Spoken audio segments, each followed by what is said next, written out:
मंडळी नमस्कार। एकीकडे सरकारी शाळा अडचणीतून मार्ग काढत असताना तेलंगणामधील एका सरकारी शाळेत घडलेली घटना सध्या सोशल मीडियावर अनेकांच्या मनाला स्पर्श करत आहे। एका शिक्षकाने आपल्या विद्यार्थ्याला दिलेलं वचन केवळ शब्दापुरतं मर्यादित राहिलं नाही, तर ते एका विद्यार्थ्याच्या आयुष्यातील सर्वात सुंदर आठवणीपैकी एक बनला आहे।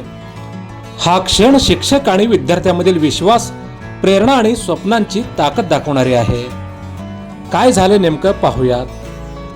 ही घटना आहे तेलंगणामधील गणिताचे शिक्षक मल्लिका रामकिशन राव यांनी विद्यार्थ्यांना एक खास आव्हान दिलं होतं।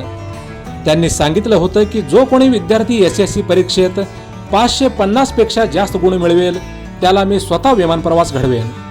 आणि सुरुवातीला अनेक विद्यार्थ्यांना हे ऐकून आश्चर्य वाटलं, कारण सरकारी शाळेत शिकणाऱ्या अनेक मुलांसाठी विमानात बसणं हे खूप मोठं स्वप्न असतं। आणि याच शाळेत शिकणाऱ्या एका विद्यार्थ्याने हे आव्हान मनातूनच स्वीकारलं। पूर्णचंद्र श्रीमंतुला या विद्यार्थ्याने आपल्या मेहनतीच्या जोरावर हे स्वप्न वास्तवात आणलं। त्याने SSC बोर्ड परीक्षेत तब्बल 554 गुण मिळवत शिक्षकांनी ठेवलेलं हे लक्ष्य पूर्ण केलं आहे।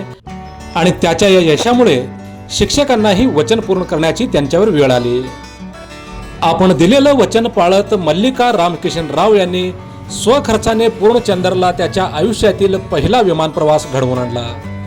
जो मुलगा आतापर्यंत आकाशात उडणाऱ्या विमानाकडे फक्त पाहत होता, तो आता ढगांच्या वरून जग अनुभवत होता।